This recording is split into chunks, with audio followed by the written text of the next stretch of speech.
Pura vida, mi gente. How you guys doing? Hope everybody's okay. Thanks for tuning in once again. Really appreciate it.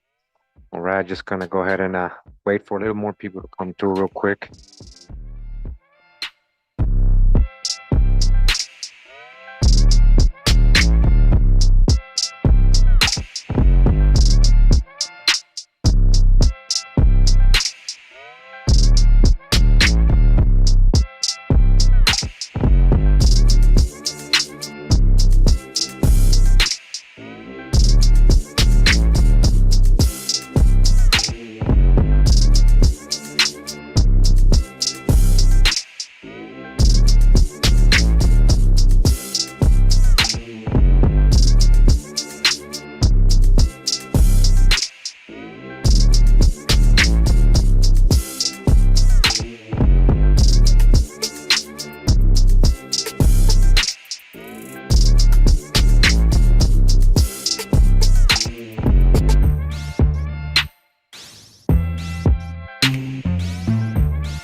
With photo vibe.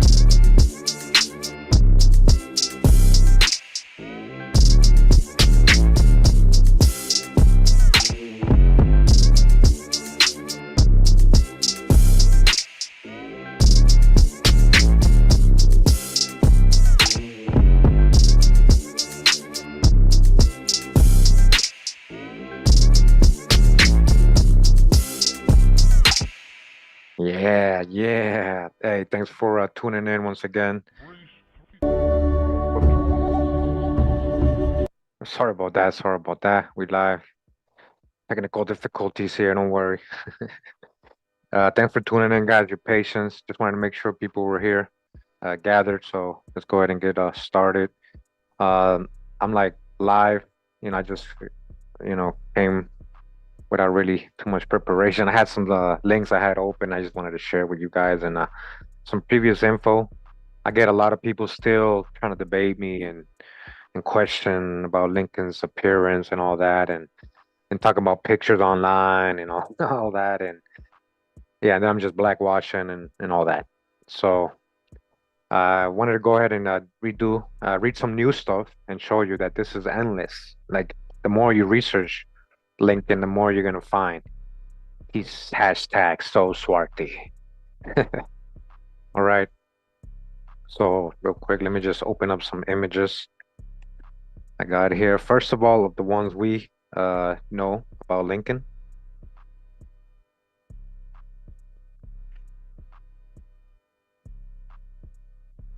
Guys.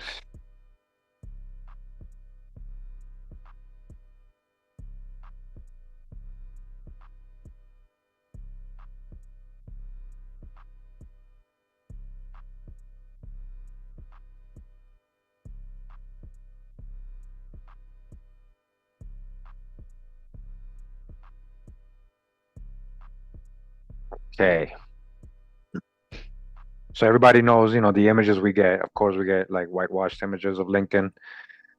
But I want to really ask you guys now, when you look at these pictures, let's see if we can find a colored one. All right. Do you see a swarthy man? Do you see a dark skin tawny man? And, be real. Do you see a tawny? Is this what you would describe as swarthy? Is this the type of person you would consider swarthy? Be real right now. Because people still try to also, we're going to read the definition again of swarthy. You guys can hear me, right? Okay. Swarthy, huh? He's so swarthy, huh? You guys can hear me, right? Okay. I'm gonna make sure I'm not muted or anything. All right. All right. Thanks. Thanks, Peter. Welcome, welcome everybody in the chat. I see a lot of good, nice people. Thank you for tuning in. So again, be honest. I want you guys to be real with me. Is this a Swarthy man? Is this a Swarthy man? Come on. Tawny. All right. Little tanned. Since that's what people are telling me Swarthy means. Swarthy means a little tan. No? Okay, good. So if you just if you're watching this at a later date, I have a live chat. That's why I'm interacting with the chat right now. All right. So we all in agreement that this is not a Swarthy man, right? Exactly. Three different people. There's a reason for that. We're gonna go over that again today. We're gonna go over that again today. But this is what they're calling a Swarthy man. Mestizo. I mean, yeah. Well, maybe the real Lincoln is a mestizo. I don't know about this guy here. I don't know about the Phelps brothers. Oh yeah, you forgot, huh? The Phelps brothers, huh? You forgot about the Phelps brothers, huh? So here's a swarthy man, I guess. A dark-skinned man. That's what they're saying, is a dark-skinned man. All right? I'm doing this on purpose. All right? This is what they're saying, is a dark-skinned man. Everybody describing him as swarthy and dark-skinned, very dark-skinned. His parents dark-skinned.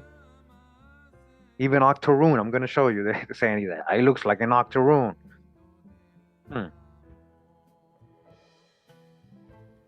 Okay. Ding, ding, ding.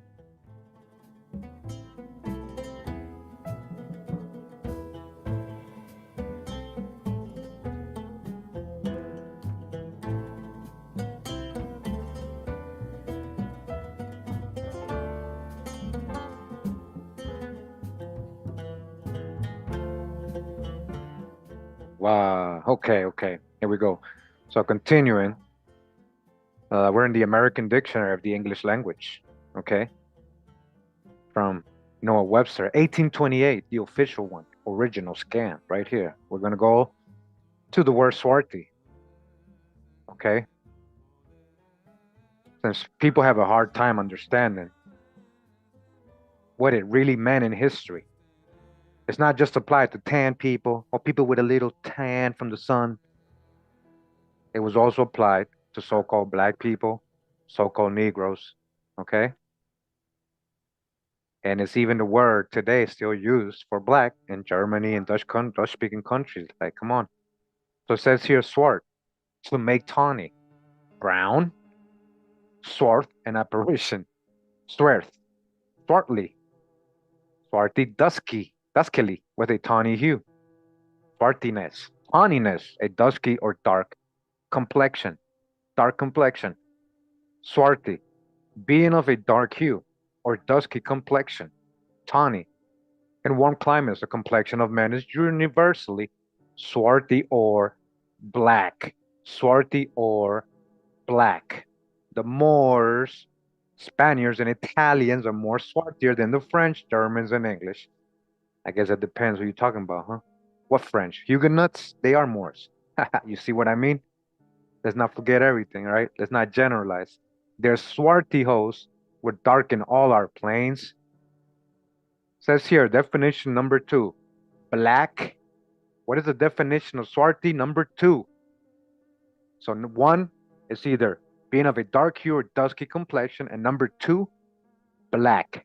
Just like what? Like the swarthy African. Like the swarthy African, not the sunburned or suntanned African. Swartish or swartiness, a tawny color. Swartish, somewhat dark or tawny. Swarthy is swarthy, tawny, and so on and so on.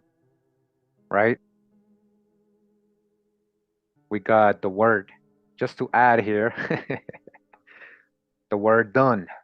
The word done in the same dictionary. What does done mean? Done, like dumpling, done.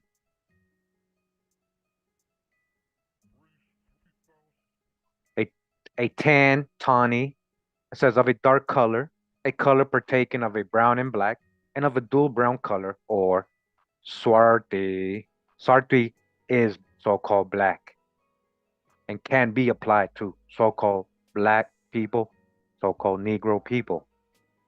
All right? So empty your cup, get rid of your cognitive dissonance, and whenever this word comes up, it's up for debate. Whenever this word comes up to describe anybody, it's up for debate. You can't say, "Oh, they're just talking about it." Oh no, they're just talking about the color of his hair. That's not what these definitions say. So remember the years, 1828. Hey, Gabriel, that's what I'm talking about. But they do actually did use it to describe people who were swartish, what we just read, somewhat dark, swarthy, a little swarthy. It can fit people who may look a little dark or a little more tan than others. But what I'm trying to point out is that in history, it's mainly been used for so-called black people, so-called Negro people too, and mostly it's still the word for black in German, right? Shorts, shorts, short, shorts. So let's not beat around the bush, is my point. Get rid of the cognitive dissonance and embrace what you're learning. Let go. Let go. Okay? Let go.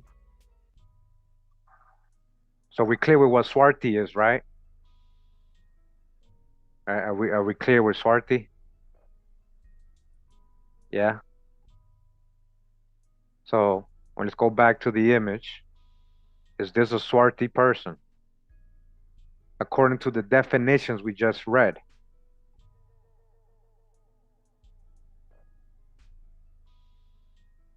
Hey, Planet Mulatto, don't come embarrass yourself over here and be silly, man.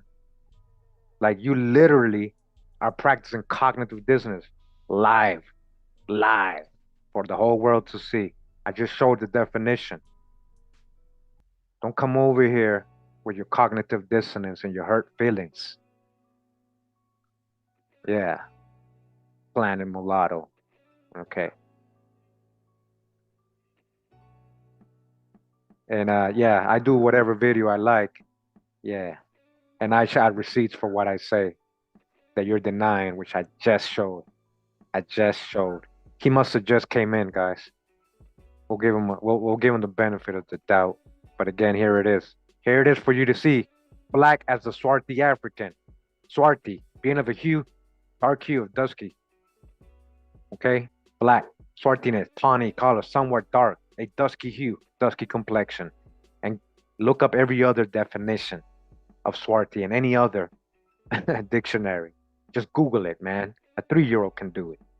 A 5-year-old can Google this, man. Why can't you? Yeah. Okay. We got good. That's what I wanted actually. Because I made this. I know you guys know this already. You guys been following me. I made this for the people who still trying to argue with me. He's like, stop trying to make Link. I ain't trying to make nobody anything. I ain't trying to make anybody anything, okay? You're uncomfortable with this truth, that's something else. Yeah. If you're uncomfortable with this, that's something else. All right, where are we right here?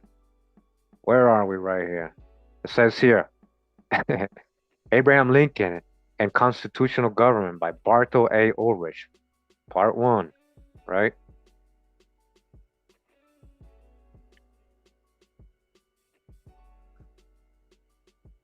Where are we? Let me get the. You guys understand how many other sources I've already shown, right? These are all new sources I'm about to show you.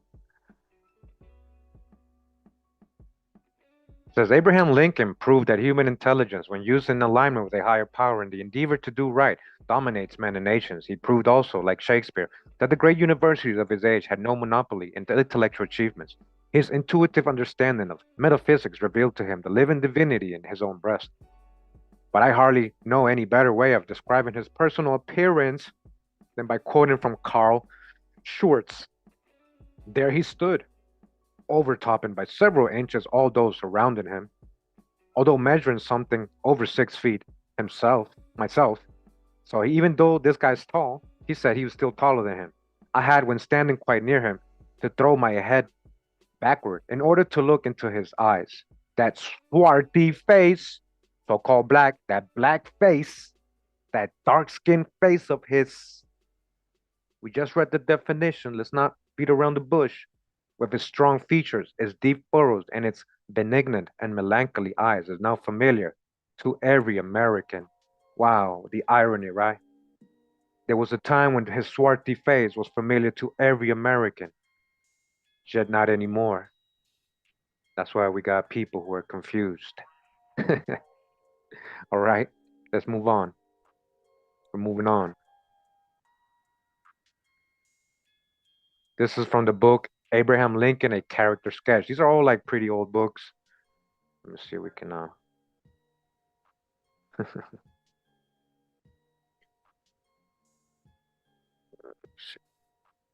we live again? Just bear with me. Here we go.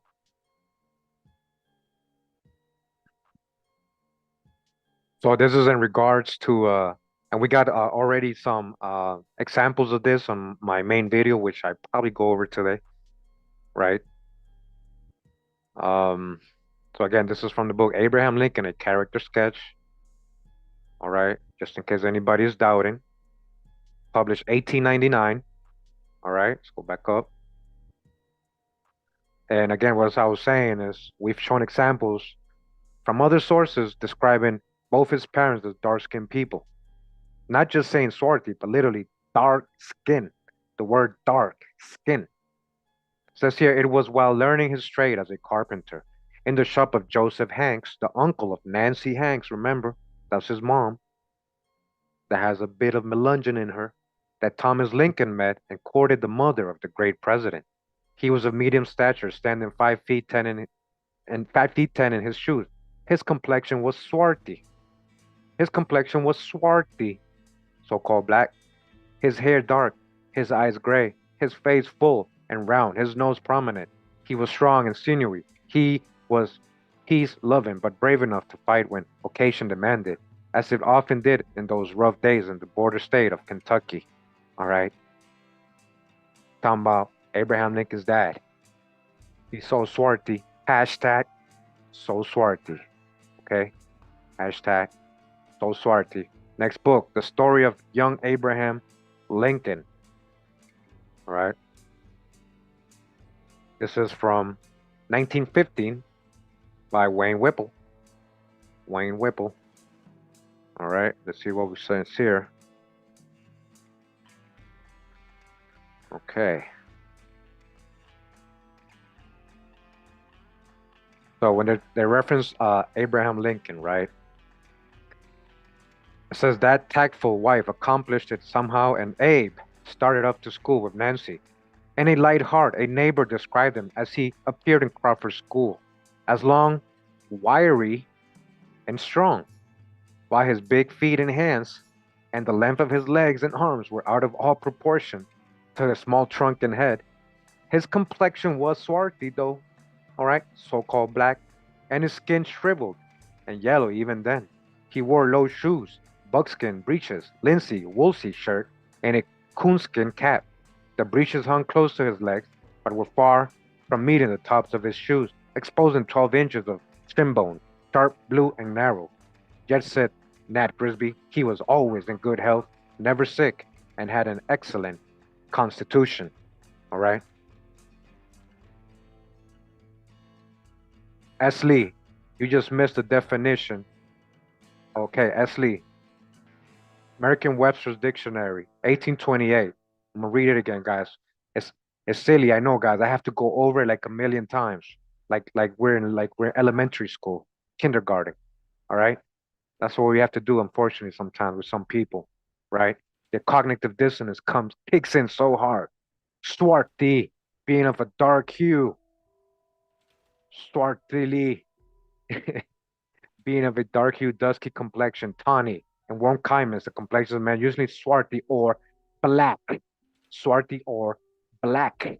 They're swarthy hosts. We're dark in all our, and it goes on, black. Number two, definition of swarthy, black as the swarthy African. They're not talking about an African with a tan, Esley.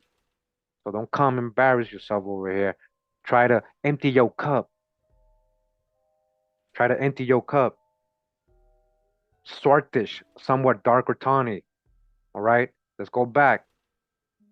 Let's go back. You're talking about you're generalizing, talking about random stuff. We're talking about a specific person right here. Is this a swarthy man?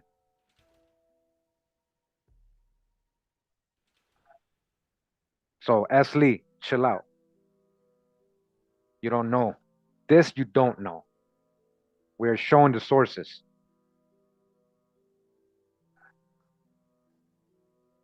Yeah. So also we're gonna go ahead and try to stay on topic. You know, any moderators, anybody going off topic and babbling, just you can give them a quick timeout. They come back, if we have to, like little kids, we give them a 24-hour timeout. We put them in the corner with the dunce hat and everything. Okay, let's keep going since we got interrupted again by cognitive dissonance people. All right, let's go again. Library of Congress. You guys see I'm in the Library of Congress, right? Hold on. I guess you guys didn't notice where I was right away. Okay. Library of Congress. All right, so yeah, don't call me anything, man. You out of here, man. All right, there you go. And don't create another account to come back. That's childish as well. Okay, let's go, because people do that. All right. So we're in Abraham Lincoln, the boy and the man. All right, the boy and the man. That's the name of the book. All right, this book is from 1910 by James Morgan. Okay.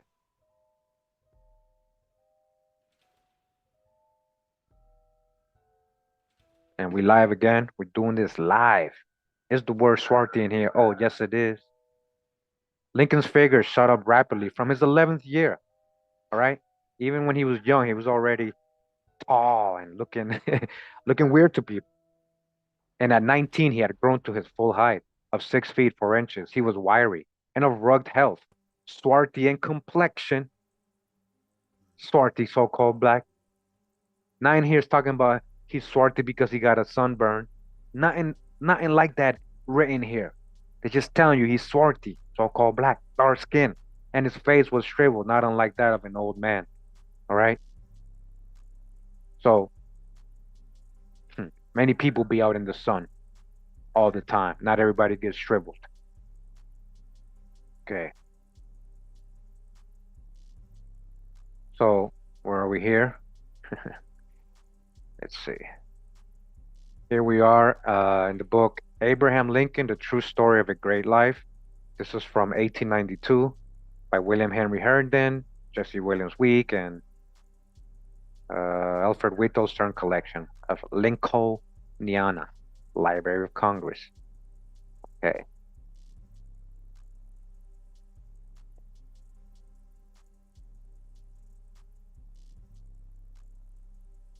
So, a friend Lincoln had by the name of Speed. It says, after the adjournment of the legislature, his warm friend Speed, who had disposed of his interest in Springfield, induced Lincoln to accompany him to Kentucky. Speed's parents lived in a magnificent place a few miles from Louisville. The farm was well stocked, and they, in the current phrase, lived well. Thither he was taken, and there amid the quiet surroundings he found a change of scene, which he told Stuart might help him. He was living under the cloud of melancholia, and sent to the Sangamon Journal a few lines under the gloomy title of Suicide. They were published in the paper, and a few years since I hunted over the files, and coming across the number containing them was astonished to find that someone had cut them out. I have always supposed it was done by Lincoln or by someone at his instigation. Speed's mother was much impressed with the tall and swarthy black stranger, tall, swarthy stranger her son had brought with him. She was a God-fearing mother, and besides aiding to lighten his spirits, gave him a Bible. All right. She was like, look, I like your swarthy friend who you brought over. Yeah, and we keep going. How many sources we gonna keep getting, man? All right, this is an old school one. Where we at here? Let me see. Gosh.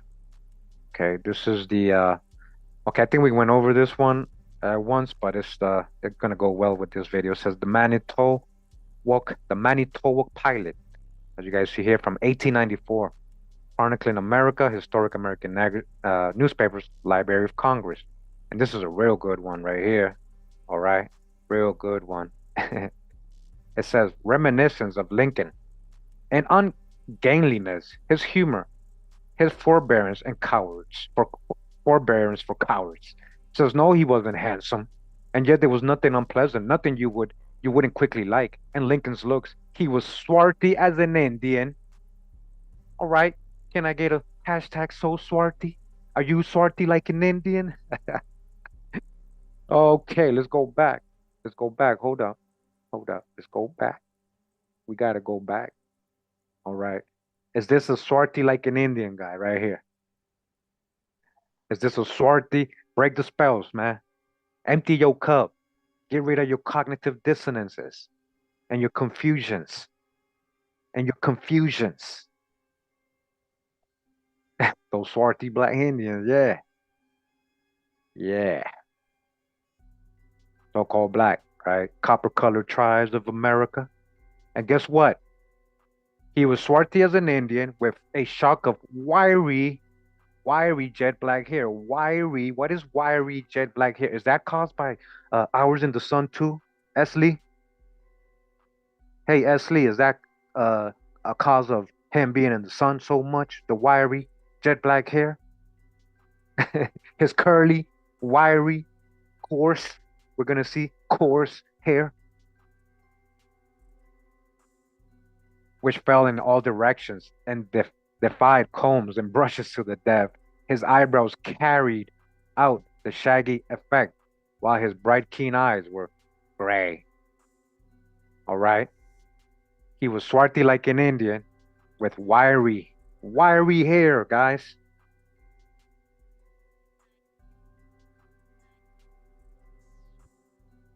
So RW, you're playing cognitive dissonance.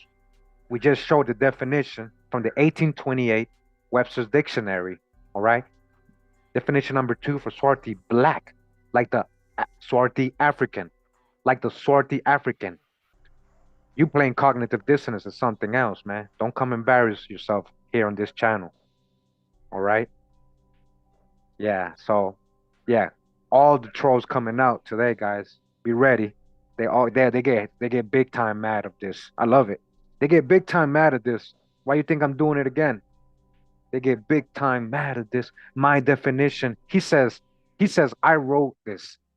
So according to RW, I wrote the definition of swarthy. And I tell German people to say Schwarz. I tell the Germans to say, hey, make the word Schwarz for black in your language. I invented that, guys, according to RW. And he's also saying I wrote the 1828 Webster's Dictionary. All right. Dusky, complexion, dark hue, a dark hue, like the Moors, black as the swarthy African, swarthy in a tawny color, somewhat darker tawny. All right. Go play cognitive dissonance somewhere else. All right.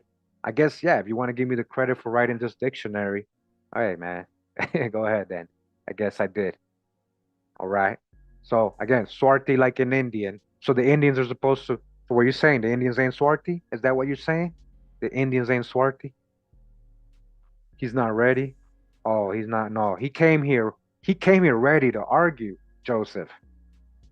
He came here. I'm gonna read his exact thing. So my definition, he says,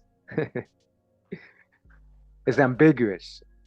No, it's not. It's very specific. According to the Webster's Dictionary, 1828, before any of these books were written. So these people know the definition of swarthy when they're writing it. All right. Can I point that out? Can I point that out? The obvious. This is after 1828. They know the definition. Why would they be using it so much? All right. So much. Let's keep going. Let's keep going since this boils their blood. Let's go. Truth hurts for real. Truth hurts a lot for some people. Truth hurts a whole bunch. Abraham Lincoln Memorial Meeting, published 1907. Military Order of the Royal Legion of the United States. Okay.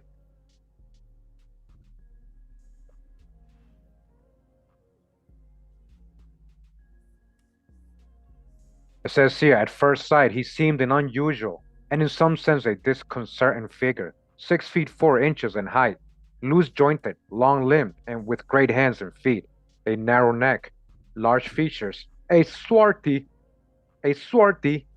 and deeply seamed countenance, heavy dark hair, and careless in dress. He appeared to the superficial observer as only a superior type of frontier manhood, and sober-minded man asks nervously, is such a man as this equal to our emergency? Can he guide the ship of state through the angry waters of civil war? In fact, it scarcely seemed possible. And yet, when his comparatively untried man came in contact with the most powerful minds of the nation, and when he was confronted with the most appalling problems that ever demanded solution from an American president, he met every crisis with phenomenal calmness, ability, and courage, and impressed the country and the world with his supreme genius for leadership. All right. So we're learning a lot about not just about his Swarthy, but we kind of get a feel of what people thought of him, just his whole presence, just the way they describe him, right? He was different than everybody else. Look at this tall, swarthy man coming through.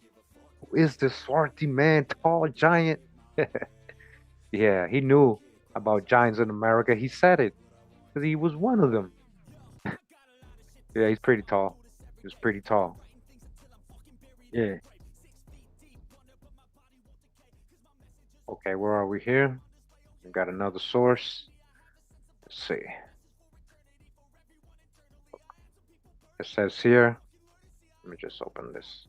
It says President Lincoln as War Statesman by Captain Arthur L. Conger. All right. Let's see.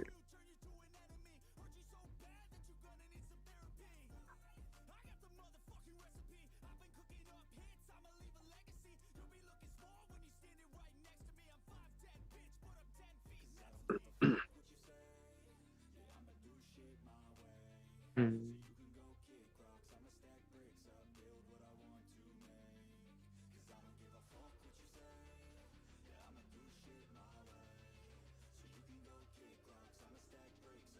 Okay, I can't find the word there when the word search ain't helping me on this one. Come on. Come on. Okay. So on this one, if I remember correctly, it was literally describing him with the complexion of an octoroon, which I thought was interesting because they were literally admitting, you know, that he's mixed. Not just a tan, not just because he's dark because he has a tan, but that he's mixed. And we know his whole genealogy, right? So hold on. This is from the post star. Okay, hold on. Let me make this smaller. Hold on. So this is from the Post Star, 19th of November, 1927. It says, watch Abraham Lincoln Lang, swarthy, backwoodsman, standing near a slave block. In a southern city, he sees for the first time in his life that hideous transaction which barters human flesh as if it were chattel property. Sorry, he sees callous men plucked at soft brown skin and praise sober women in terms of slave service, and he grows angry with a terrible rage that will not die. All right, so again, Swarthy. Are you really think they should be describing the pictures we saw of Lincoln as a swarthy man everywhere? This is Fort Wayne Weekly Journal Gazette, 1909. All right, Memories of Lincoln Douglas Debate says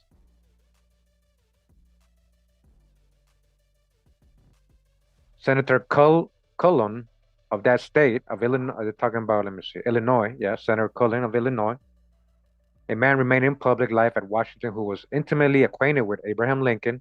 In the course of conversation with Senator Cullen immediately after the death of Mr. Hill, I inquired of the senator concerning the personal appearance of Mr. Lincoln, suggesting that his picture indicated that his hair was black. So he's talking about a picture, this guy. His hair was black, and that he must have been a dark, swarthy complexion, all right? Very descriptive. Dark, swarthy. Dark, swarthy.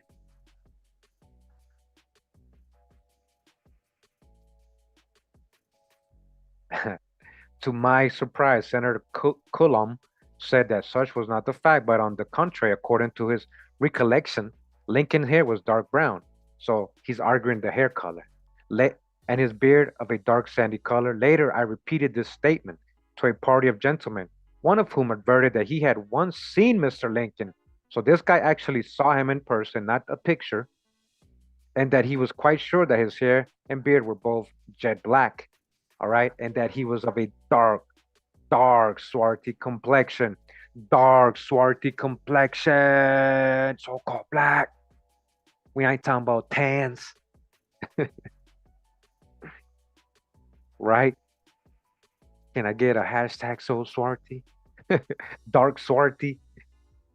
Yeah, all right. So it's funny because the guy's like, I don't think that's correct, but he was talking about the hair color. He wasn't even talking about the complexion. That's not correct. His hair was brown. Oh yeah, he is swarthy. Oh yeah. But he's swarthy, dark swarthy actually. He's a dark swarthy.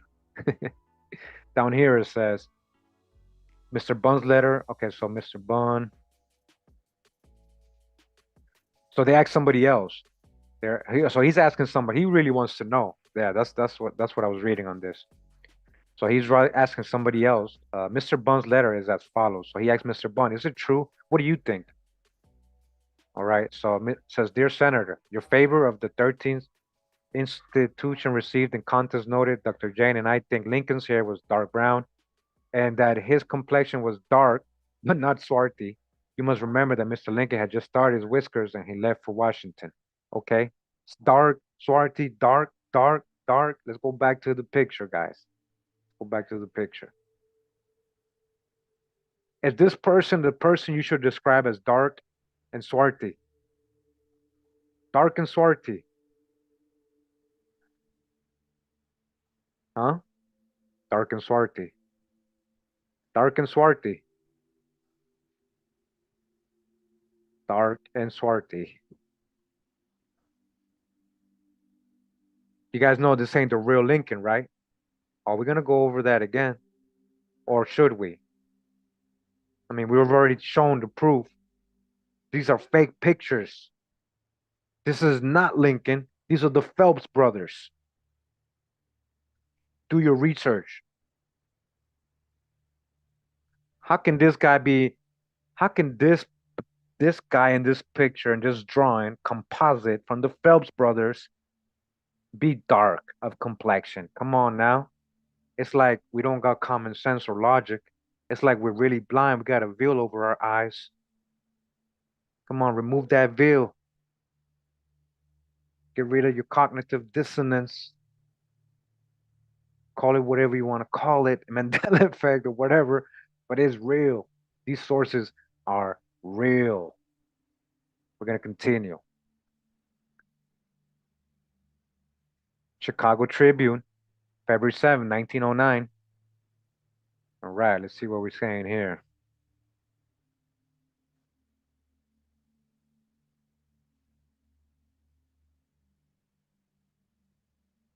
Okay, let's see. So the crowd nearly filled the square if the space that lay open among the few cabins could be called a square, and from one side it continually.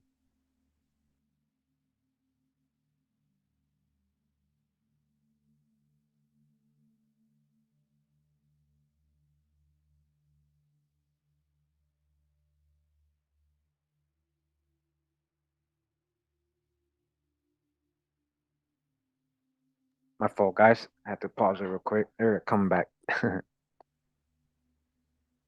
Okay, so at the edge of the crowd, under the shade of a tree, where several men were sprawled, and curious figure was to be seen squatting on the ground. The face of that man was dark and swarthy. They're talking about Lincoln on this. Dark and swarthy. Dark and swarthy. In case you think there's a difference, well, here's both of them. He's both. He's both.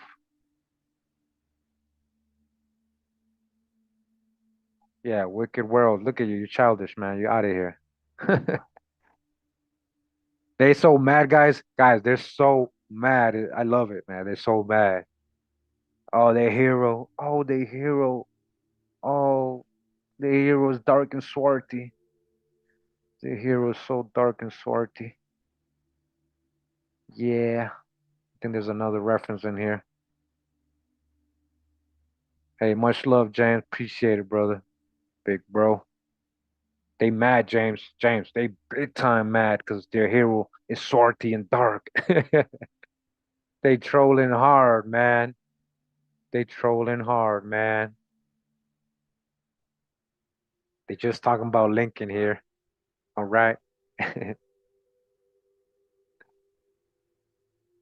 we go again.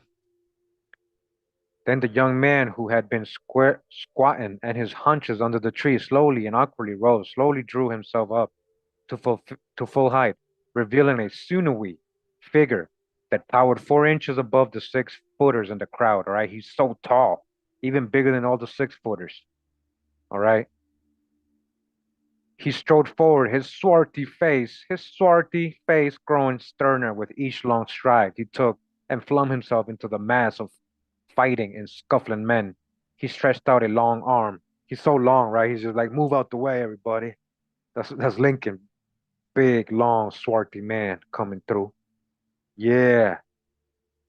And he parted the group with his long arms. He's like, move. And when one of the men resisted, seized him by neck and trousers, and with prodigious strength, literally flung him out of the crowd. You guys hear how strong Lincoln was? Then there went up a loud laugh of applause, and he pushed his way to the platform, mounted it, and standing there above them all, flung aside his straw hat, threw back his head, and with little gray eyes flashing, looked out over the crowd, and suddenly, none knew why, all was still. Then the young man spoke. Fellow citizens, I presume you all know who I am. I am humble Abraham Lincoln. I told you we're just talking about Lincoln when they're talking about the face of a man that was dark and swarthy. Okay, don't mess with Lincoln. He'll body slam you. He'll don't get in his way either, man. He'll just like walk over you and stuff.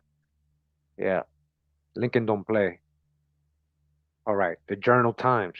The Journal Times. It says here. Let me see what I found here. It says 28 1891, 28th of February. Hannibal Hamlin. They're talking about here. Hold on, let me zoom in a little. Okay.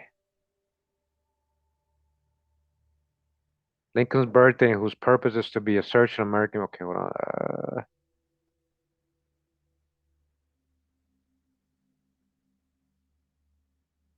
So it says this New York organization therefore invited Mr. Hamlin to be present at the dinner in 1890, and he promised them that if he wants a life and well, that he was alive and well and would certainly be there. He kept his word, and he was a distinguished guest at that dinner.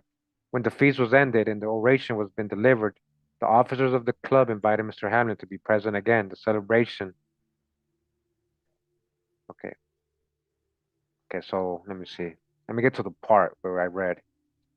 It was good. I did this last night, guys, and I wasn't prepared today. Hold on.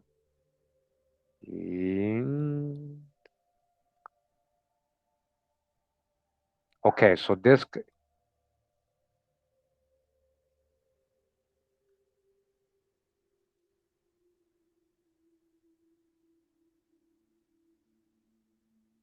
I don't know where I read it, but okay, yeah, it was amazing to see how well preserved he was. This form seemed sincerely bent, his dark brown eyes twinkled with pleasure, and his complexion still retained that ruddy and swarthy color which indicated perfect health, and was so characteristic of him and his public days. And his public days. So this guy was like I don't know if he's an accountant. I was reading here. This guy knew Lincoln personally, so that's why they were like so glad he came. Here we go. Hamlin. Hannibal Hamlin, a chat with the sole survivor of Lincoln's administration. Okay? A chat with, he knew him. His tender affection for Lincoln, recollection of Webster's Clay Calhoun, Cochran, the greatest of orators, in conversation with famous man. All right. 2 years ago, when organization man of the city of Chicago met upon the evening of the anniversary of the birth of Abraham Lincoln. All right. So this guy personally knew him, his administrator. That's how he described him. Ruddy and dark and swarthy, just like he was in his public days. Yeah. Let me go back to another one. So we got the Brookfield Gazette. This is from 13 February 1909. Okay. And it says here, have met martyr President Brookfielders who have seen and heard Lincoln. All right. Seen and heard Lincoln. The original proprietor of John B. Helm's edition, first man, Mr. Lincoln saw, who wore Sunday clothes every day. There are not a very great many people in Brookfield or in Brookfield City of the dead who ever saw Abraham Lincoln or who ever heard him speak, but there are some who have seen the great president both before and after he became president, who have heard him speak before he was elected to the presidency. All right, so let's get to the part. Dr. A.C. Pettyjohn, when a small boy, remembers a tall, swarthy man who by invitation presented the prizes at a school at which the doctor was a pupil, which tall, swarthy man afterwards became known to the whole civilized world as President Abraham Lincoln. All right? This tall, swarthy man. All right? Swarthy. Let's go back. Webster's Dictionary. A dark hue, moderately black, being of a dark hue, moderately black, tawny, to make tawny, being of a, hold on, let me just open this shit. Being of a dark hue or dusky complexion, tawny. The man in warm climates is universally, the complexion is universally swarthy or black. Definition number 2 for swarthy, black, as the swarthy African. That's the swarthy.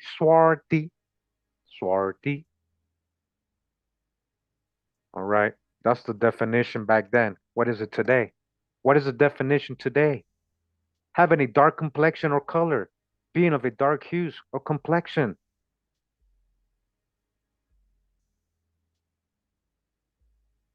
Swarthy means dark skin. Swarthy means dark skin. Okay? Synonymous with dark skin, dusky, swart, brunette. Swart is archaic. Adjective, naturally having skin of a dark color. Dark skin, swart.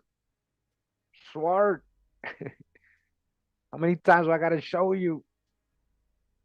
Merriam-Webster's, swarthy, of a dark color, complexion, or cast. Why do I have to show you so many definitions? Why? Why? We're in Cambridge Dictionary. Swarthy, of a person or their skin. Dark, dark. A swarthy face, complexion. Black, adjective, people. Black people. Black people. Black, so-called black. Let me go another one. Do I have to keep going? I just Googled this. Like any 5-year-old could have done this. Any 5-year-old could have Googled this. Okay? Why can't you Google this? I don't believe Google. I don't believe Google. Well, it's not Google who's actually I'm reading. I'm actually reading definitions from real. All right. Oxford English Dictionary. Swarthy, of a person's complexion or skin color, or a person with reference to their complexion, dark in color, brown, olive colored, or tan. Okay, dark in color, dark skin, of a place predominantly inhabited by people with relatively dark skin, now archaic. It literally was for dark skinned people back in the days. Okay? although he be swarthy black in 1572. Oh man, dark in color, blackish. All right. Is it clear? Go back. Can I proceed? Okay. All right. Yeah. So again, he was a tall, swarthy fellow. Oh, wow. You already know, James. Swarthy man, tall swarthy man, swarthy, dark complexion, dark skin. Okay? He said, who am I talking to? I'm talking to anybody that needs to know this. If you need to know this, then it's probably you. If it's not you, then if you don't need to know this, then it's not you. Swarthy doesn't mean just a tan. Okay? That's your own hijacks. Alton Evening Telegraph, 1948, December 3rd. The Great Debate. We got Abraham, chapter 16, Abraham Lincoln. All right, let's see what we got here. Uh-huh. Yep. Uh-huh. Yep. Okay. Uh-huh. Mm-hmm. Douglas. All right, so check it out. This is how they're gonna describe Douglas and Lincoln here, all right? So you can see the difference. It would be impossible to give an adequate idea of the startling difference in the two temperaments. Douglas, short, plump, and petulant. Lincoln, long, gaunt, and self-possessed. The one white-haired and florid. They're saying Douglas is florid.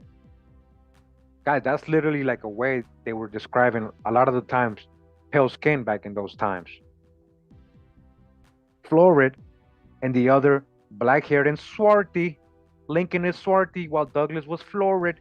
Big difference. We're not talking about tans, making a distinguishment. But if you Google Douglas and Lincoln, they're gonna look the same.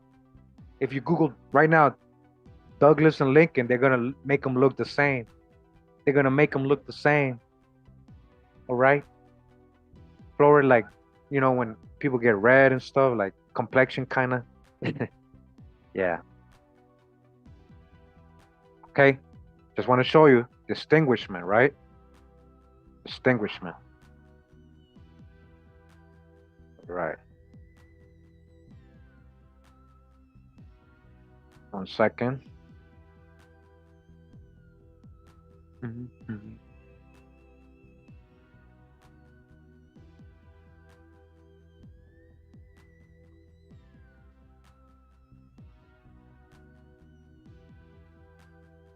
1 second, guys. Let me pull up this video. Let me pull up this video. 1 second.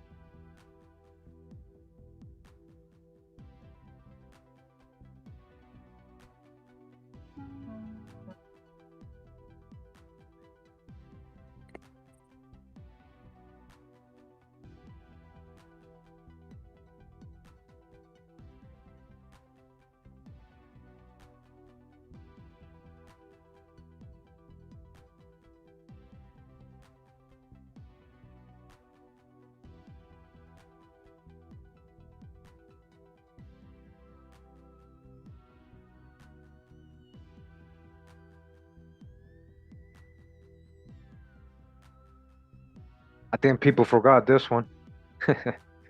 Let's go. Let's real quick. Real quick. Let's watch this real quick. Hey, what's up, everybody? So, real quick, I tried uploading this video today on YouTube. I wasn't allowed to show the video footage. So, I wanted to show you guys some of the images that I have in that video. This is actually a movie from 1942 portraying Abraham Lincoln, played by Bing Crosby as a so-called black man in their blackface performance. I uploaded the video on my Patreon page. You can see the video footage there. You can download the video. So this actual video is the actual full video with the song is on YouTube, but I couldn't do that because I'll get a copyright. I can't just put it on with the song and everything. So that's what I'm talking about. They didn't let me. So I got it in my Patreon, just in case, I have my own take on it and all that. But I just wanted to show you. I mean, we all know what this means, right? Like this is them. they know what's up, you know, when doing this with Ben Cosby portraying Abraham Lincoln this way. It's not because he helped so-called black folks. He was so-called black, and the Civil War was not about freeing so-called black people. That's where that's the thing you don't understand when you say that. All right, hold on, we ain't done. We ain't done. Hold up. Thanks for tuning in. We're doing a little refresher. Line where I see it again so you can. Okay.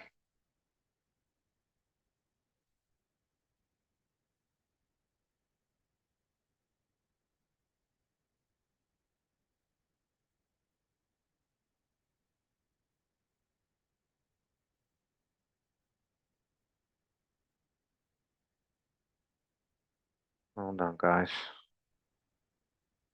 Thanks for your patience today. Appreciate it. We live. You know how that is. You know how that is.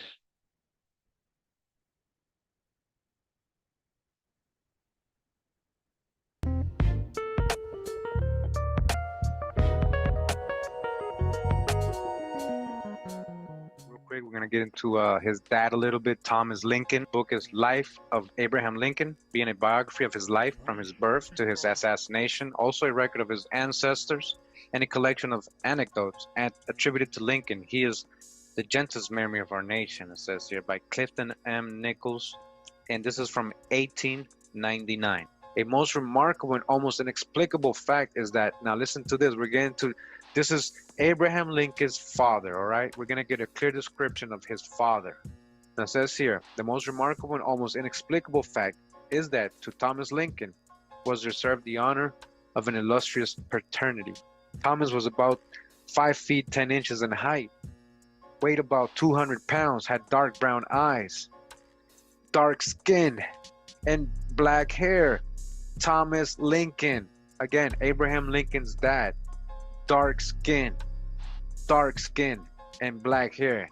He was always. All right, dark skin. Not talking about a tan. This is another reference of his dad. Remember, we just read one earlier in the newspaper, right?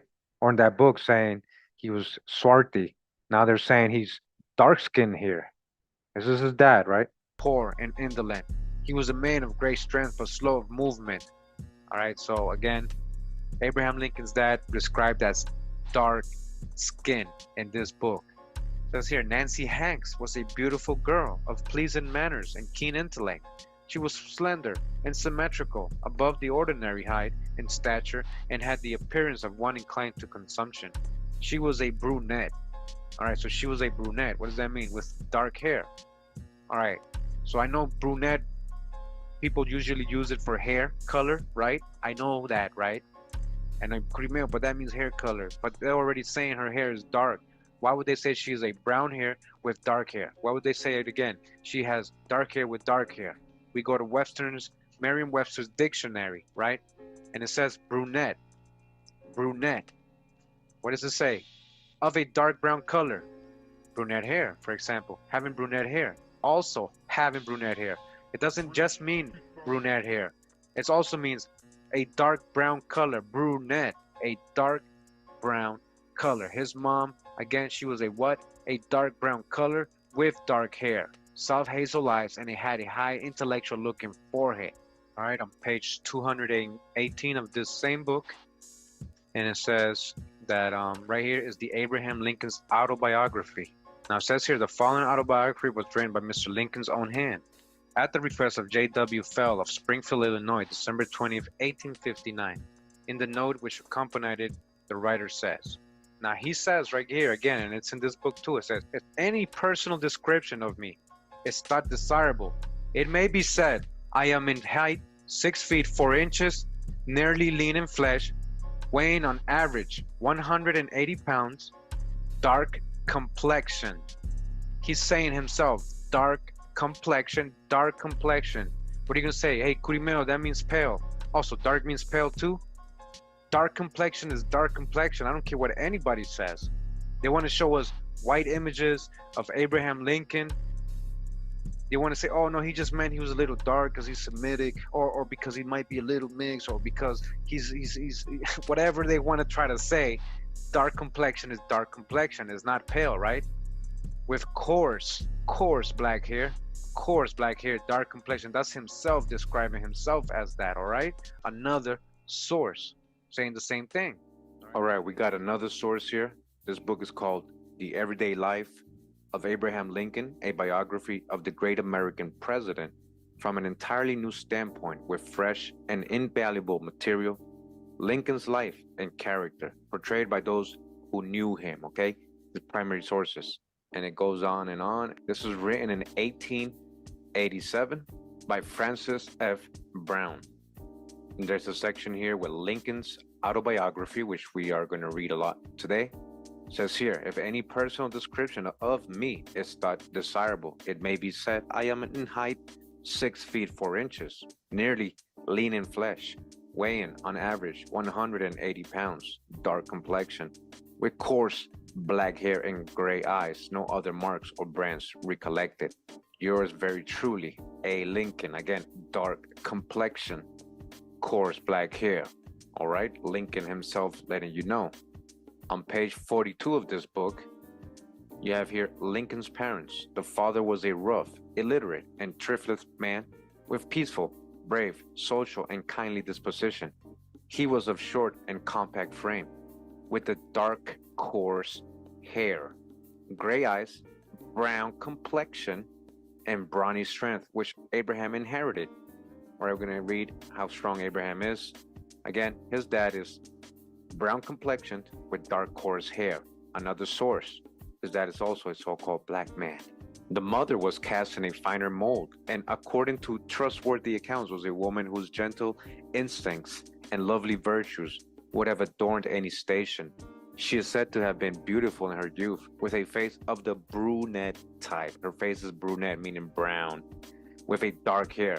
Because right here is where they're talking about her hair.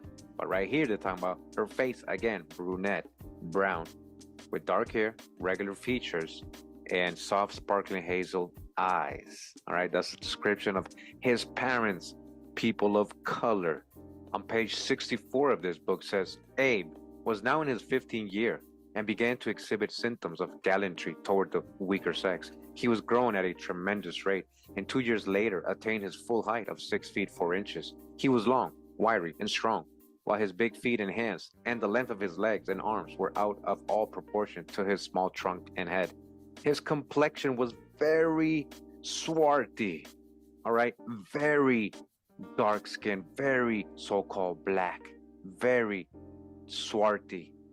Look up what swarthy means. That means so-called black or Negro, very swarthy. And Miss Gentry says that his skin was shriveled and yellow even then. Again, very swarthy. Can I get a so swarthy? Hashtag so swarthy. Abe Lincoln. Very. On page 304 of this book, we got another description of Lincoln. It says here, Mr. Lincoln spoke in all about 50 times during the campaign. At his close, says Mr. Arnold, both Douglas and Lincoln visited Chicago. Douglas was so hoarse that he could hardly articulate, and it was painful to hear him attempt to speak. Lincoln's voice was clear and vigorous, and he really seemed in better tone than usual.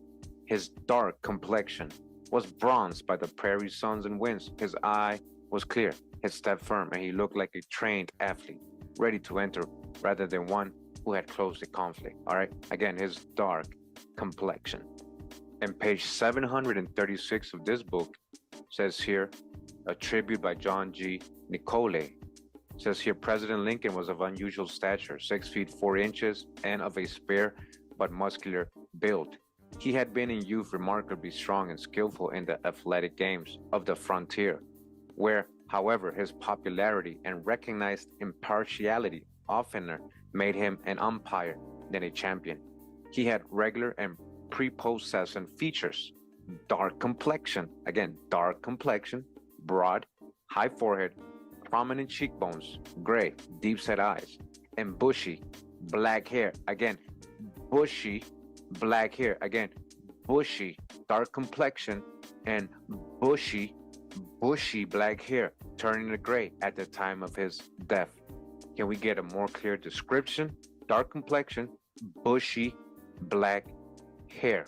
Source says the story Life of Lincoln, a biography composed of 500 true stories told by Abraham Lincoln and his friends. Again, true stories selected from all authentic sources and fitted together in order, forming his complete life history by Wayne Whipple, author of The Story of the White House and Its Home Life, The Minuteman, The Story of Plymouth Rock, etc. Memorial Edition. All right, scholarly source here.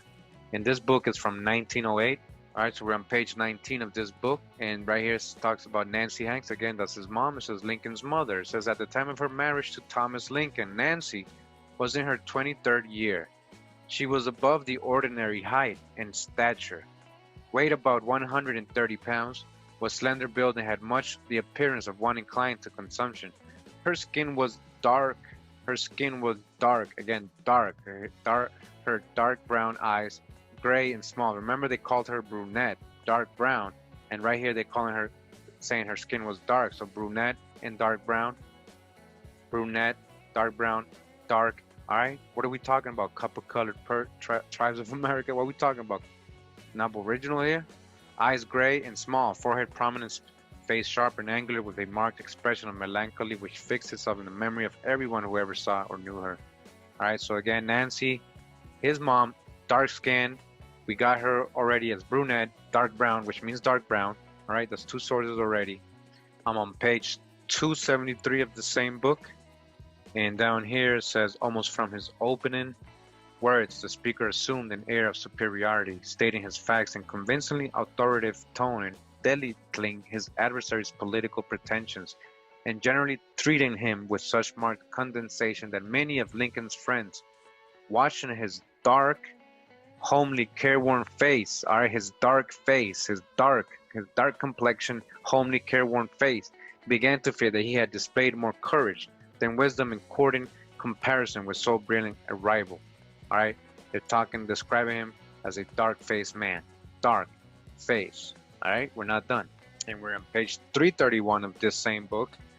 And again, we're going to get another source saying the same thing. It says Lincoln's own life story, and again, it's the same autobiography, where he says, if any personal description of me is thought desirable, it may be said I am in height 6 feet 4 inches, nearly lean in flesh, weighing on average 180 pounds, dark complexion. Again, dark complexion. All right, so when they're saying his dark, homely face, they know what they're saying. They don't mean like a dark face, like he's looking dark, like sad or like evil.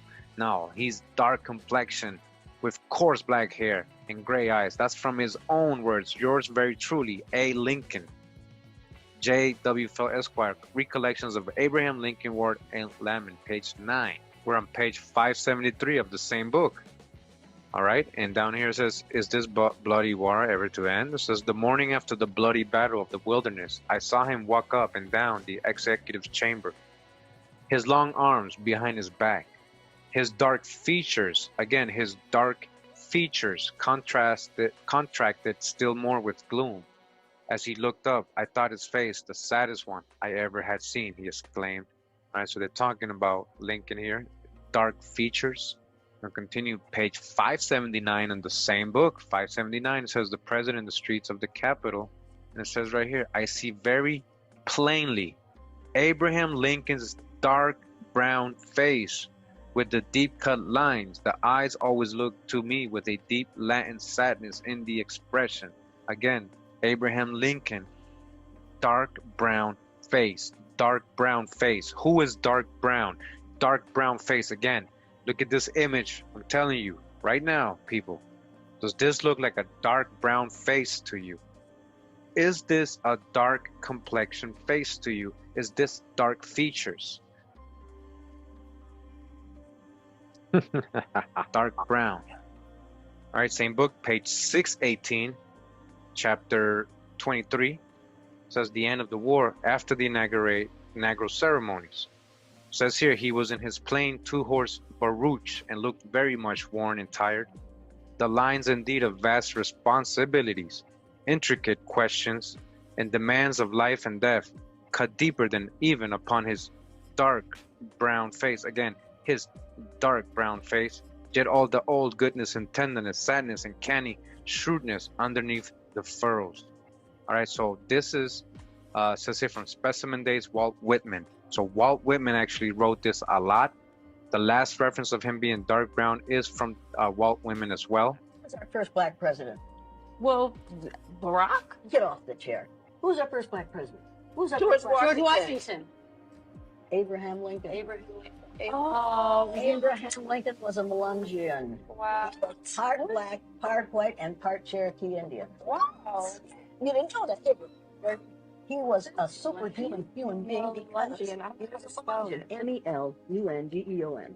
And Melungeon. Oh, there it is. There it is. What does Okay. it say? It says Melungeon ancestry of Abraham Lincoln. Really learning these. Strange things happen at the Jay, you They were shocked, right? So, All right, so I just want to clarify, he wasn't the first so-called black president. If you're new to my channel, that's not correct at all. And if you don't know, he wasn't the first black president. You're in for a surprise. I hope you guys are able to catch up on the presentations. Yeah. she's correlating what we're reading so far, right? They're saying that Melungeons are not from Ohio. Melungeons are more in the Appalachian Mountains, in the Carolinas, Tennessee, and stuff like. Not from Ohio at all. he might have been a so-called ancestry of a so-called African American, right?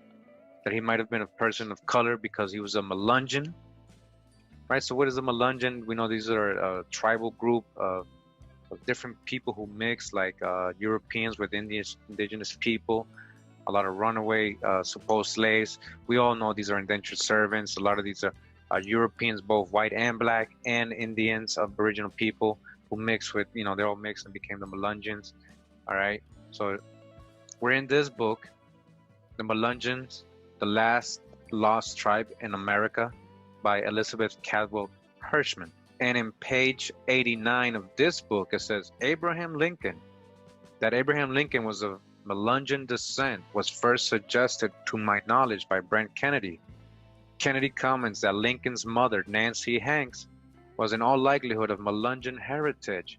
Given several facts of her background, indeed, anyone who looks at photographs of Abraham Lincoln is no doubt struck by his distinctively Semitic features. The thick, coarse black hair, but when we look at these images of Abraham Lincoln, I don't see thick, coarse black hair. I see like this, a white person's hair, like very straight or, not thick at all. All right, and it says here, the dark skin. What dark skin? The dark skin, dark eyes, prominent nose, and equally prominent cheekbones. So I was quite comfortable with Brent Kennedy's assertion regarding Lincoln's maternal ancestry. So I'm in this book now. It's called Herndon's Lincoln, The True Story of a Great Life. Etiam in Minimus Major, The History and Personal Recollections of Abraham Lincoln by William H. Herndon. For 20 years, his friend and law partner. This was his friend. He knew him, Jesse William Week A.M., Volume 1. And this book is from 1889. And again, remember, we already got Nancy Hanks, his mom being dark-skinned. We're going to get the same thing over here. It says her skin was dark. All right, they're talking about Nancy Hanks, the mother of the president. At a very early age, was taken from her mother, Lucy. At a very early age, was taken from her mother, Lucy. Why? And afterwards married to Henry Sparrow, and then sent to live with her aunt and uncle, Thomas Betsy Sparrow. You see, it's weird. Why was she taken from her mom? Was she an indentured servant, Melungeon, Indian, and descendant? Right? She was what? Her skin is dark. She's dark. His mom is dark. His dad is dark skinned. He said he's dark skinned. All right, we're in the book, The Hidden Lincoln, from the letters and papers of William H. Herndon, Emmanuel Hertz. This is from 1940. We're on page 184 of this book.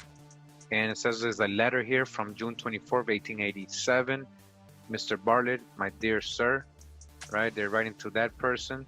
And it seems by your friend, W.H. Henderson, right? And he's writing about what Mr. Lincoln looks like. It says, you speak of Mr. Lincoln's fine physical nature. But to see and study the man, you would say that Mr. Lincoln's physical nature was comparatively low, coarse, and not fine and high. He seemed to have no blood in his frame. His flesh was dark. His flesh His flesh was darkness. All right, all this dark. Where's the pale? Again, they keep showing us these white pictures of Abraham Lincoln growing up. Every time we Google Lincoln, every time we try to look for him, even in these books that are describing him as dark complexion, they keep putting a white pale face Lincoln in the cover of the book, even though they're writing his flesh was dark. So why would he be afraid to get lynched? Because his flesh was dark. It says here, wrinkled and folded. It looked dry and leathery, tough and everlasting. His eyes were small and gray, head small and forehead receding. But when this great man was moved by some great or good feeling, by some idea of liberty or justice or right, then he seemed an inspired man. But his flesh was what? Dark. In the same book on page 361, down here says Josh C. Richardson's statement from, it says here, my father came to Spencer County, Indiana in 1828. It says Lincoln was tall, a raw-boned at 18. When 16 years of age, he was 6 feet high. He was so tall, right? He was somewhat bony and raw, dark-skinned. What does this mean? Oh, Kurimeo, that means pale. No, dark-skinned. Why do they keep showing us pale-face images of Abraham Lincoln? And we're getting only accounts of him being dark-skinned from everybody. Dark-skinned, dark complexion, dark features, dark face, bronze, dark brown face, dark brown complexion, dark skin. He was quick and moved with energy. He never idled away his time. All right, so they're describing him here. We're gonna get one more in this book on page 412. You guys, you gotta try to understand and be logical. Like, it would rewrite history. You cannot. They already told us all so-called black people came out of Africa. We've already debunked that. You gotta understand. They did that on purpose. They disfranchised and paper genocided all so-called Negro people in the world when they said they're out of Africa theories. Because there's literally Aboriginal Asians who are Negroes too, and European Negroes who are Aboriginal. Like, they didn't all come out of Africa, right? And then once you know why they did that, for us who got the genealogy and we know who we are, like, we know why. We know why they did that. All right. And I promise you, if you take the time to catch up, anybody that's listening right now, it's been 6 years, over 700 presentations, like, you'll start seeing a pattern and a theme here. Like DJ P said, our story, my story. It's not a mystery. That's my story. But they gave us his story. They gave us our version, our story and their version. Okay? How many sources did I just go through? Like, do you guys see how many people are describing him? Like, they're being specific. We're not talking about a 10 here. I hope Esley and RW still watching and realizing. If not, this is just people who choose cognitive dissonance. People are too stuck in their belief systems. You gotta empty your cup. Yeah, it's all good. Like, it's all good, Michael. Like, that's good. But I'm trying to tell you, there's a whole journey we've been on. But Kurimeo, the pictures show him pale. Tlatori, man. I get that almost every day. You saw it, it's today. We got people today. So let's keep going, more sources, all right? I'm gonna keep breaking the spell. We get down here, Lincoln, the individual. It is now the time to describe the person, Mr. Lincoln. He was about 6 feet 4 inches high, and when he left the city, was 51 years old, having good health and no gray hairs or but few on his head. He was thin, wiry, sinewy, I don't know how to say that, raw and big, heavy boned, thin through the breast to the back and narrow across the shoulders. Standing, he leaned forward and was what may be called stoop-shouldered, inclining to the consumptively built, his usual weight being about 160 or 80 pounds. His organization, rather his structure and functions, worked slowly. His blood had to run a long distance from his heart to the extremities of his frame. He was so long, right? His bones were long, he was tall, and his nerve force had to travel through dry ground a long distance before his muscles were obedient to his will. His organisms and structure were loose and leathery. His body was well shrunk, cadaverous, and shriveled, having very dark skin, very dark skin. We're adding an adjective to this. We're not just saying he's dark skinned, he's very dark skinned. We're not talking about a tan, we're not talking about some pale faced dude who might have look a little Semitic. No, he is very dark skinned. They're describing the individual. They told you in the beginning of this. Say, let's get to his character. He is very dark skinned, dry and tough, wrinkled and lined, somewhat in flabby folds, dark hair, the man looking woe-struck. The whole man, body and mind, worked slowly, creakingly, and as if it needed oiling. Physically, he was very powerful man, lifting, as he said, with ease, 400 or 600 pounds. He was mad strong. You see, Abraham Lincoln was mad strong. He was just a little scrawny and bony and weird looking, but he was really strong. His mind was like his body, and blood worked slowly, but his body and mind functioned strongly through his blood and moved slowly. All right, so again, having what? Very dark skin. A very dark skin. Very dark. It's called The Life of Abraham Lincoln, drawn from original sources and containing many speeches, letters, and telegrams. Hitherto unpublished by Ida M. Tarbell, Volume 1. This is from 1900. On page 360 of this book, it says, they noted his great height, his huge hands and feet, his peculiar languidness of limb, his shoulders drooped as he stood, giving his form a look of irresolution. His smooth-shaven face seemed of bronze as he listened to their message and amazed them by its ruggedness. The cheeks were sunken, the cheekbones high, the nose large, the mouth unsymmetrical, the underlip protruding a little. All right, so he's what? His face is what? Bronze, a bronze face. It says here the Lincoln Encyclopedia. All right, this is the Lincoln Encyclopedia, the spoken and written words of Abraham Lincoln, from his own words, people. All right, an encyclopedia of his own words, arranged for ready reference, compiled and edited by Archer H. Shaw, with introduction by David C. Mearns, assistant librarian from the Library of Congress. This is from 1950, and we're on page 190 of this book, of this encyclopedia, right?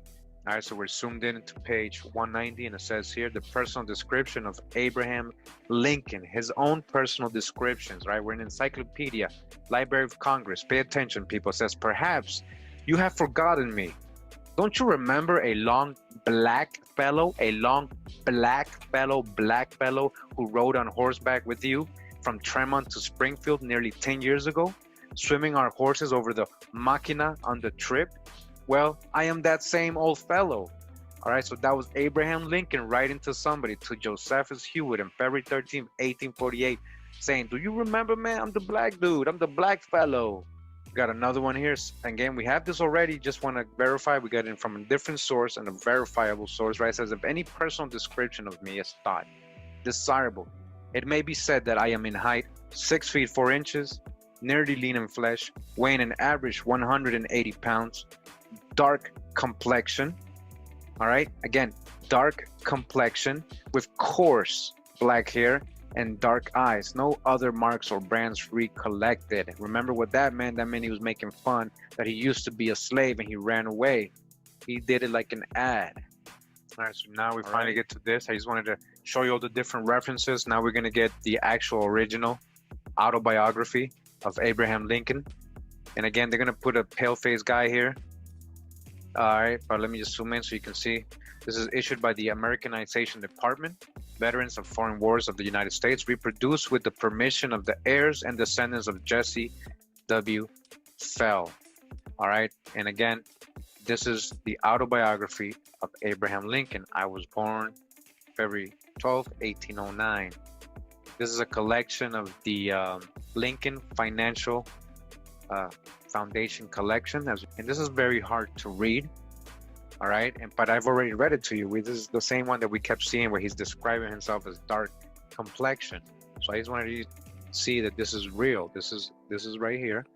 So again, this is the autobiography of Abraham Lincoln, where he states he is of dark complexion. All right, so I'm going to try to outline where I see it again so you can see. So dark complexion right here. Let me circle it. Do you see that in green over here to the right?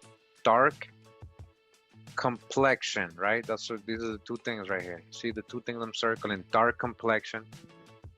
Abraham Lincoln writing about himself with coarse black hair, dark complexion, right over here, and right over here, dark complexion.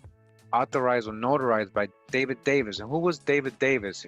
An American politician, a close associate of Abraham Lincoln. He was Supreme Court Justice and Senator during the antebellum American Civil Wars, post-wars. David Davis, United States jurist and politician. He's the one that verified this. He's the one that signed right here. David Davis. This is Abraham Lincoln's, again, autobiography. And this is the book, Dear Mr. Lincoln, Letters to the President, edited by Harold Holzer. It says here, vile threats to the black, the N-word, February 14, 1861. Sir, Mr. Abe Lincoln, if you don't resign, we're going to put a spider in your dumpling and play the devil with you. God almighty, goddamn subtle or of a itch, go to, and suck my, call my bollocks, you uncle, goddamn fool, and goddamn Abe Lincoln, who will like you, goddamn you. Excuse me for using such hard words with your, but you need it. You are nothing but a goddamn black, the N-word. Yours and Mr. A.G. Frick, Tennessee, Missouri, Kentucky, Virginia, North Carolina, and Arkansas is going to succeed. Glory be to God on high. It says this letter, never before published in this entirely, was discovered in the files of the Chicago Historical Society. The Chicago Historical Society is holding this. Somebody calling him a black, the N-word. All right? Here says the great lengths taken to make Abraham Lincoln look good in portraits. All right. So that's a little bit of a video I want to show you guys. Another one, hold on. Let me see.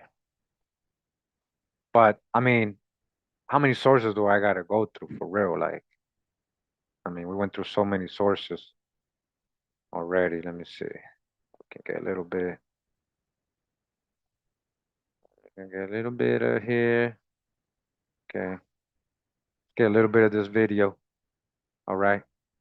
Abraham Lincoln's family goes back to, and on his mom's side, there's definitely some trace of indigenous blood. What they're calling Melungeon. We know for sure this was a colored person. This is Abraham Lincoln being portrayed by Bing Crosby in an old movie. So knowing and being able to prove that Abraham Lincoln was a so-called black man, a lot of people always ask me in the comments, so who's this other guy in the pictures? Who's the Lincoln they show us in the textbooks, on Wikipedia, and all over the internet? Who is that guy?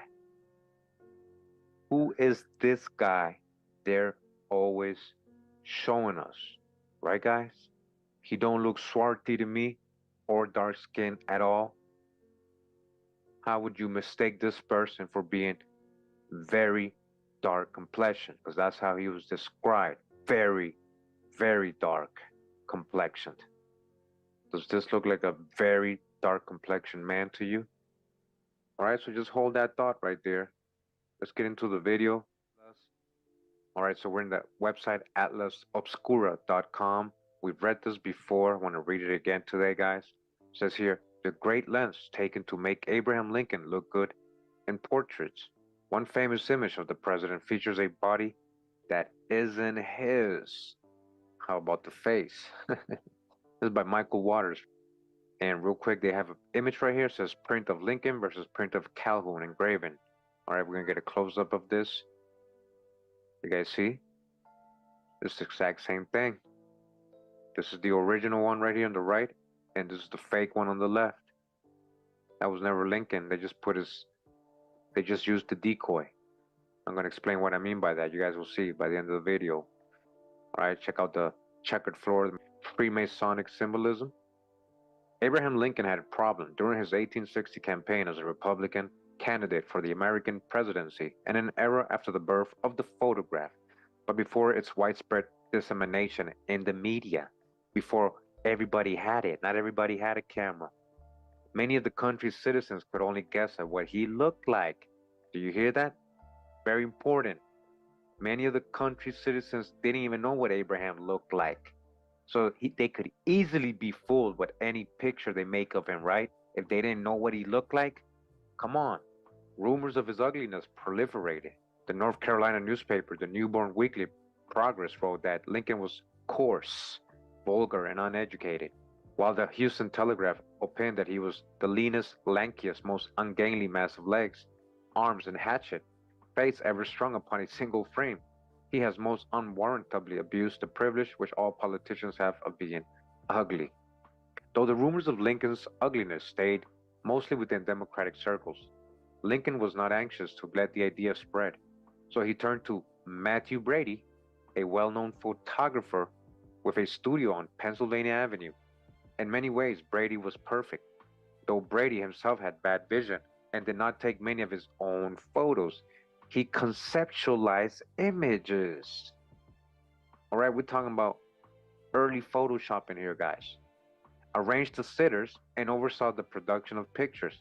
Plus, according to the New York Times, Brady was not adverse to certain forms of retouching, all right, altering the picture, photoshopping, all right. And then you got this picture of Lincoln.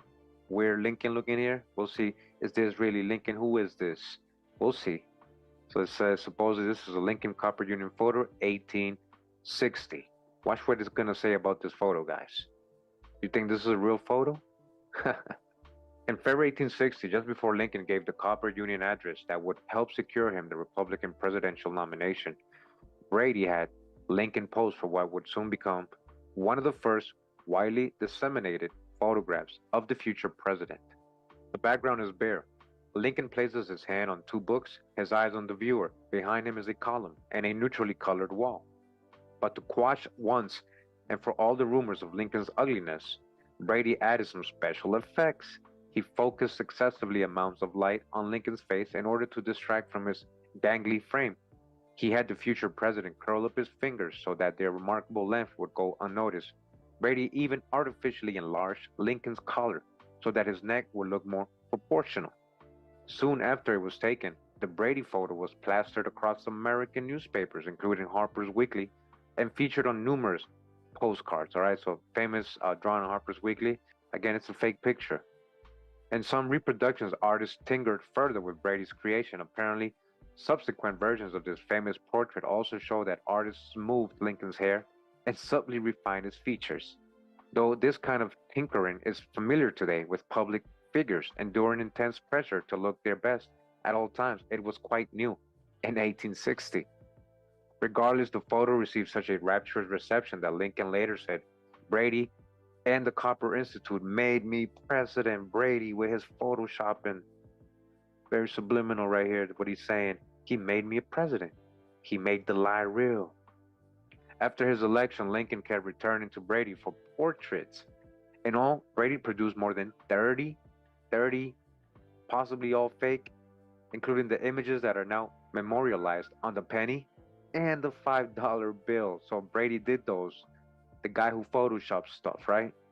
But Brady's tweaks of Lincoln's appearance were not the most conspicuous edits made to his photographs. After Lincoln's assassination, there was a dearth of heroic-style pictures of the president, so one portrait painter got creative. On a print of the late president, Thomas Hicks superimposed Lincoln's head onto the body of John C. Calhoun, the virulent racist and slavery proponent who did not exactly see eye to eye with the 16th president. What did they do, guys? They created a fake picture. They put the fake face of Lincoln onto another person's body, John C. Calhoun's. That's the picture we saw earlier, this one right here. Okay? That's the original. So John C. Calhoun engraving from 1852. Engraver A.H. Ritchie created the Calhoun image in 1852. The original included the words strict constitution, free trade, and the sovereignty of the states on the dust papers, but when it was altered to feature Lincoln instead, the words were changed to constitution, union, and proclamation of freedom. All right, you see how they be altering and changing history? And here's the fake one again with a fake face of Lincoln, not even his face. For a century, no one noticed. The print was only recently revealed to have been faked. It's been faked. Photojournalist Stéphane Laurent was compiling photos of Lincoln for his book Lincoln, A Picture Story of His Life, first published in 1957, then revised in 1969, when he discovered something odd. In the Hicks print, Lincoln's mole was on the wrong side of his face. I've noticed that, guys, trust me. After some investigation, he realized that Lincoln's face in the print exactly matched his face in Brady's $5 bill photo, except in the print, Lincoln's face was flipped, making Lincoln's mole show up on the opposite side. All right, again, photoshopping, and they don't even know how to hide things right. Apparently, Hicks hadn't noticed this discrepancy when superimposing the picture onto Calhoun's body. They put the mold on the wrong side. All right, so here goes another fake picture of Lincoln. And again, this is the fake $5 bill that Brady did again. Brady's the photoshopper. Do you guys know this was fake? He put a fake head on him. But this high profile precursor to a Photoshop edit was not only used on photos of Lincoln, Brady often altered images.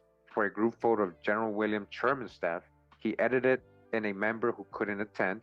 In fact, Brady even asked soldiers to pretend they were dead. For some of his famous Civil War portraits, pretend you guys are dead, make it look real. The Civil War didn't go down how they told us, guys. This is deep right here. Remember my Civil War videos? It wasn't about slavery.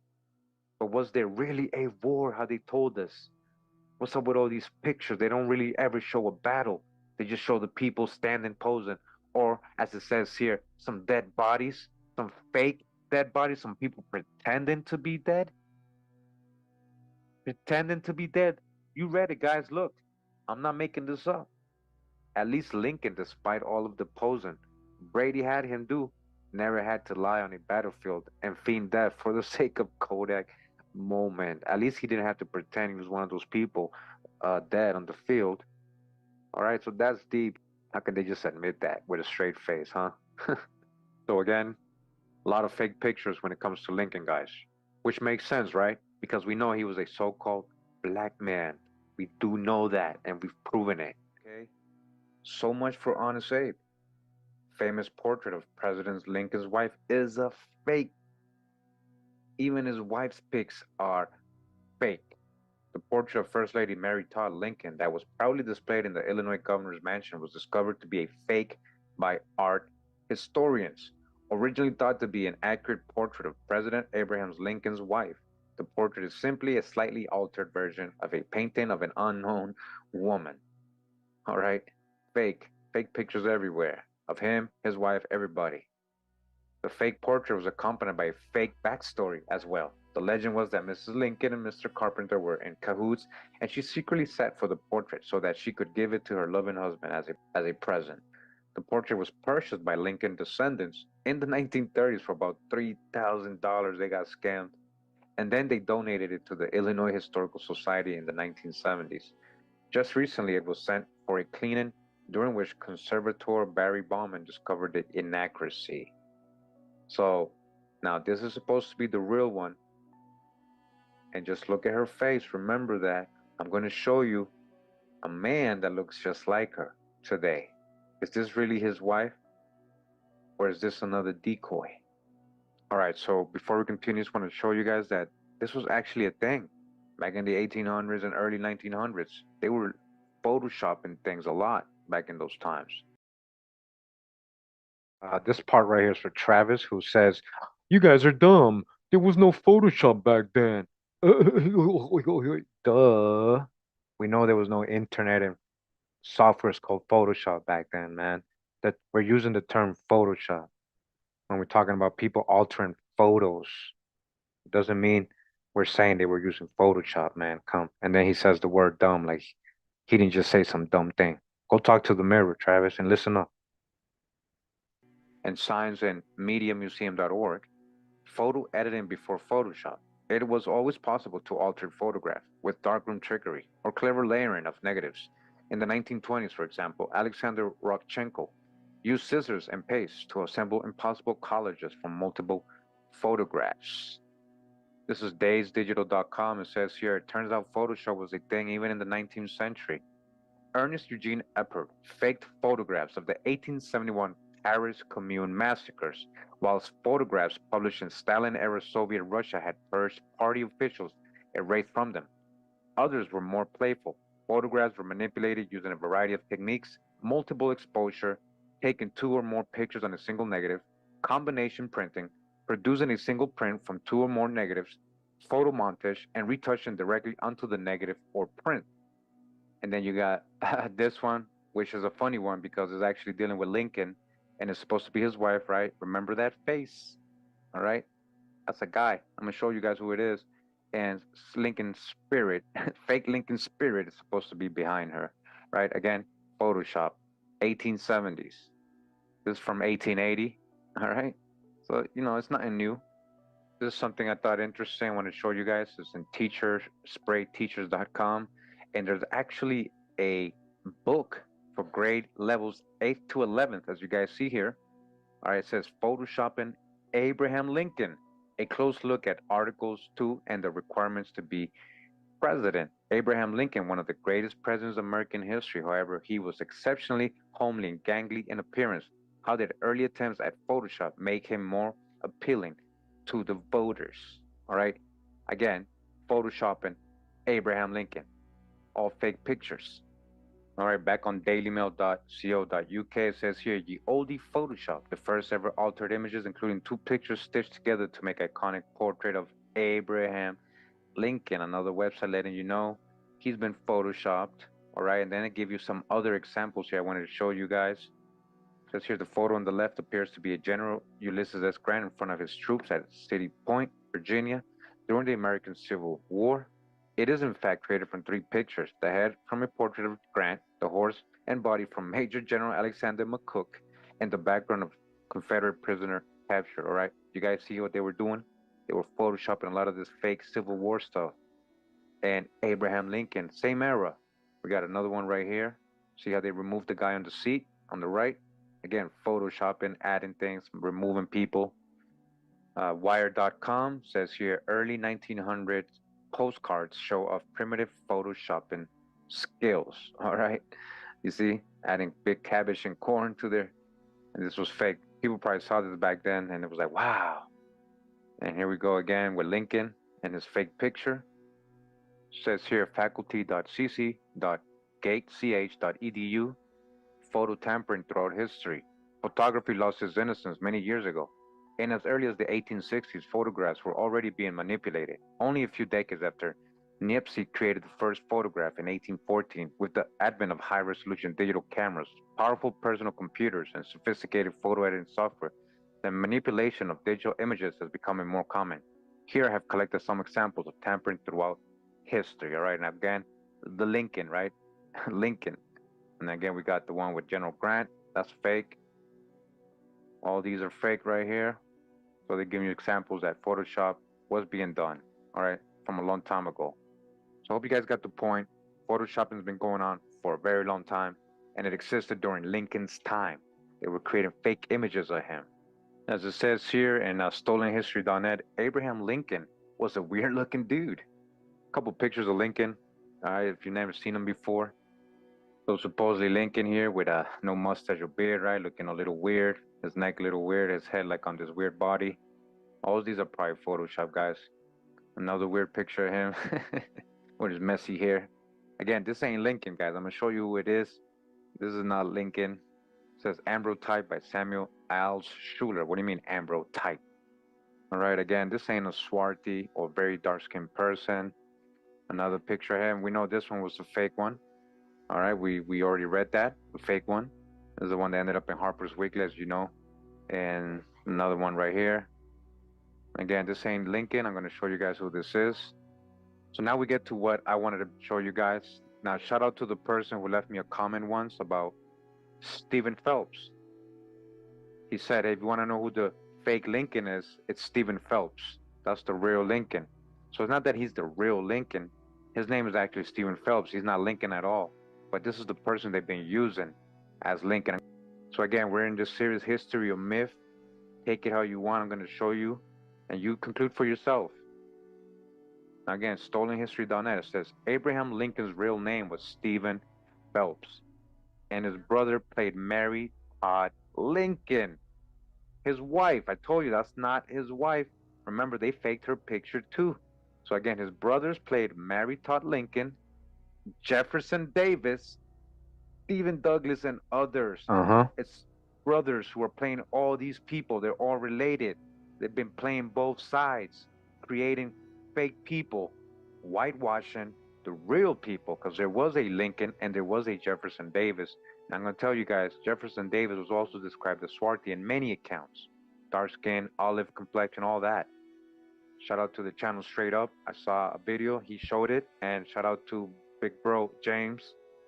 He also has a couple books that are stating that. Yeah, So of James. course, when we see Jefferson Davis looking so-called white again, and now we're seeing that the Phelps brothers are actually these people. Who are these Phelps brothers? I found that Abraham Lincoln was a character played by Stephen Phelps, whose brothers also played the roles of his wife Mary Todd Lincoln, as well as his opponents Jefferson Davis and Stephen Douglas, among a few others. Wow. Whoa, what's going on? Say, what? Is this possible? Now, they got a picture of Lincoln's wife here, supposed wife. It says, same hair length style as William. Who's William? William is Stephen's brother. One of the brothers played his wife, remember? So we're going to see a picture of William. All right, so we're going to read all this here.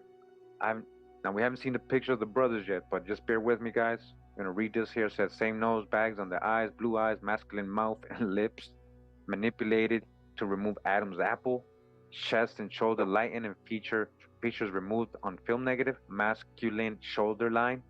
William's photo had been retouched where the mole might appear. So it says here, William Phelps, aka Mary Todd Lincoln. This is William Phelps here, guys. I'm going to show you, I did the genealogical tree. These were real people. These were the pictures that were popping up. As you guys can see, he looks just like her. Look, guys, look at his eyes. He's chubby like her. That's just one coincidence. I'm going to show you many when it comes to these Phelps brothers and who they look like. And down here we got brother Stephen Phelps, aka Abraham Lincoln. Right here to the left, guys, that's Stephen Phelps. If you guys didn't know, that's what he looks like. Doesn't he look exactly like the pictures of Lincoln and the drawings of Lincoln? And this is supposed to be Lincoln on the right, looking all young. All right, so just soak it all in real quick, guys. We're going to read a couple things. Soak it all in. And remember, we know Lincoln was a so-called black man. Jefferson Davis has been described also as being dark complexion in many accounts. So it makes sense that these people would be somebody else. Now, that's not it, right? Let's keep going. Oh, who's this? It says Myron Phelps. All right, another the brother. He's the one they modeled Jefferson Davis after. And he also is John Brown, the abolitionist. Look at the resemblances between Jefferson Davis and John Brown, guys. John Brown actually came out later in time when he would be older. There's Myron Phelps. That's why John Brown was a little older looking. This is superimposed, the picture, as you guys can see. Same thing. We're going to show the real picture of Myron Phelps. You guys can see it looks just like him. All right.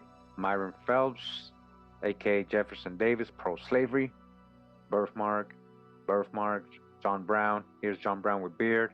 It's the same person, and it's not even John Brown or Jefferson Davis. It's one of the Phelps brothers. It's Myron Phelps. All right, guys? Myron Phelps. Now, John Brown was supposedly murdered as well. It says his execution, aka disappearing act, moving on to a new character in the play. So they assassinated Lincoln, right? Well, they needed to. They got rid of John Brown, yeah.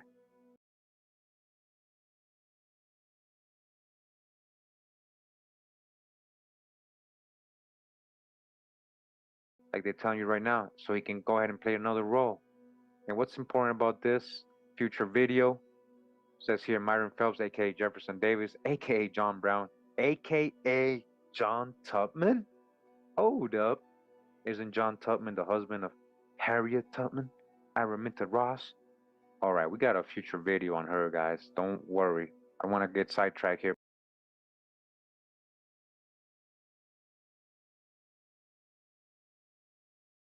But it's pretty deep right here. We're gonna get back into that. Don't worry. All right, just wanted to show you guys this.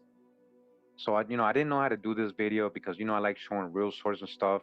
This is a lot of conspiracy, a lot of conjecture. I know, but you got to be logical, guys. Look at this. Find a grave. Stephen Sumner Phelps. They even added a picture of Abraham Lincoln right next to him. Why? What does that have to do with Lincoln? Why would anybody do that? Now we're going to read that not only did he look like him, but he was supposedly a good friend of him, and that they even talked about how they resembled each other, guys. Come on. So Stephen Sumner Phelps was born in 1805 in Palmyra, Wayne County, New York. His father and his brothers had moved over to different states, eventually reaching Illinois. Stephen Sumner Phelps, along with his brother Alexis, were one of the founders of Oquawka, Henderson County, Illinois. He was very famous there. We're going to read all this right now. So real quick, pioneer, Indian trade, guy who, all right, guys, so this is the genealogical tree I built. I want to show you guys that these were real people.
Oh, my fault, guys. My fault, guys. I was waiting for somebody.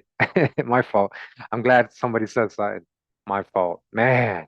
Anyways, what I was showing you guys is that I did the tree. I was saying did the tree. We went over a lot of information. We showed all the correlation, all the different photos. This right here is Myron Phelps and the Confederate leader, right? The Confederate leader who is Jefferson Davis. It's the same person, guys. It's the same as Myron Phelps. The Civil War is also not told correctly, and they whitewashed a lot of different people. So the Phelps brothers had a big role in that.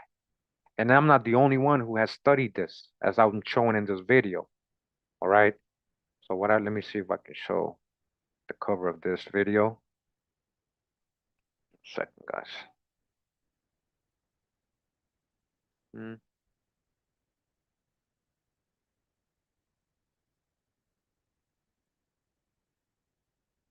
Okay. 1 second. I just want to show you the cover of this. All right. So this is the video that I'm actually going through right now. So if you're actually interested in watching the whole video, please go ahead and do if you haven't. So much drop in here. This is the video right here. All right. The only reason is because I gotta go. I wasn't expecting to stay on this long, but because we had a good turnout and people asking questions and we got some trolls here and there, I just wanted to show a little bit of it. All right. This is the decoy. These are the faces we see. It's the Phelps brothers for the fake Lincoln. Because Abraham Lincoln was a swarthy man. Abraham Lincoln was a swarthy man, so-called black man, what you would call an African American today. All right. So that brings us to the end of the presentation today. Again, we were doing a little refresh with some new sources. Um, the sources I found today, the first ones that I was reading on the newspaper in the Library of Congress, that was just the first page of the Library of Congress. I just went through the first page. There was many pages of results. And then for the newspaper articles as well on newspapers.com, first page only. They were all kind of saying the same thing, you know? They were all kind of saying the same thing. And I just wanted to show that because it's just what I'm trying to say is if I keep going, guys, it's just going to keep popping up Everybody knew what he looked like and wrote it down. That's how brainwashed we are. That's how easily they can switch the narrative on us. Even when it's in history, even when it's written in history, it's in primary sources, we still deny it. We still practice cognitive dissonance. People still trying to debate me on this. And that's why I did this say. People still telling me to Google his image. It's like the irony. Like, come on, catch up, man. Like, you can't just Google everything, even though certain things you could definitely Google, right? Like the definition of Swarthy, which people don't do. They want to Google everything else, but don't want to Google the definition of Swarthy correctly. All right.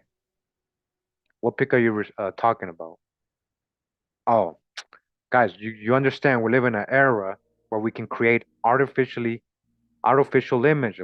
There's AI now, guys. That's where I get in some of my latest thumbnails. Come on now, that's obvious. And that's the other thing. Thanks for reminding me. People literally arguing with me about the thumbnails. Like, duh, that's not a real picture. It's an AI. Like, duh. Duh. I don't got no audio. Oh, the person's late. Okay, no, I see you got the audio. So, I mean, come on, guys, man. The thumbnail, that's the clickbait. All YouTubers do that. That's the clickbait. But pay attention to the content, the information inside the videos. And yes, I'm portraying him in a correct way. I'm not blackwashing. I'm portraying him correctly based on the primary sources and his own autobiography. His own autobiography. Well, LA, I mean, that's what the AI gave me, man. Like, come on, man. Why are you so worried about the thumbnail and the picture, man? Why are you so worried about it, man? That's what the AI. I got different ones, man. I even drew one. I even drew one.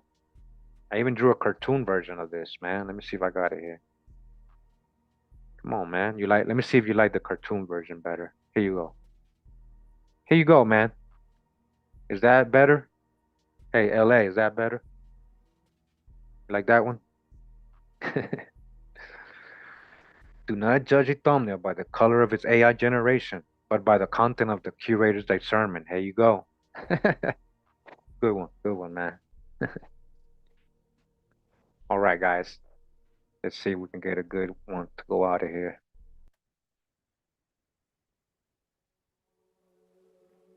All right. 1 second.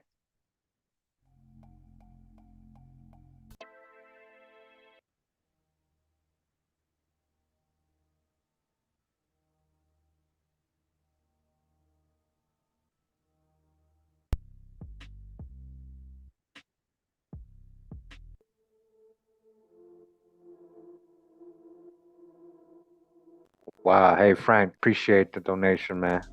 Appreciate the donation, bro. Thanks for everybody that tuned in. Appreciate you guys for real. Much love and respect. Pura vida, check out that other video, the Phelps brothers, and my other Abraham Lincoln videos if you want to go over it. All right? One love. Pura vida. Wow.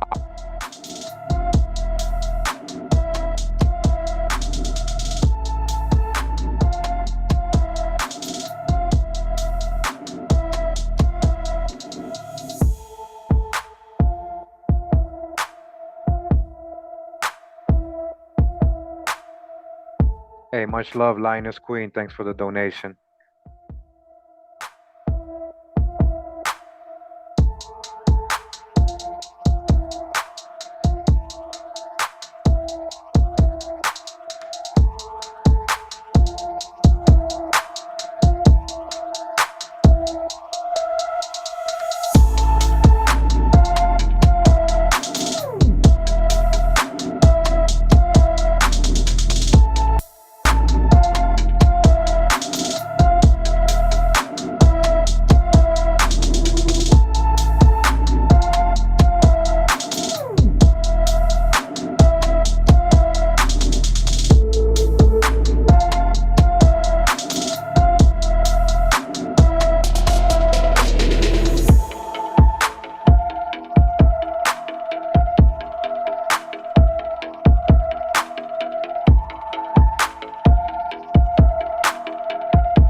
Right. So before I go, guys, since a lot of people want to be smart, yeah, I'm gonna talk about it, man. People like ignore them. No, I don't ignore them, man.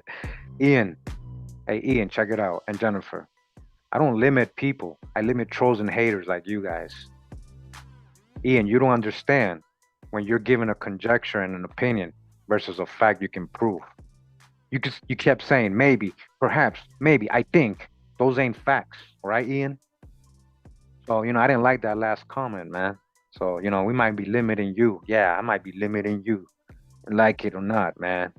Like it or not, man.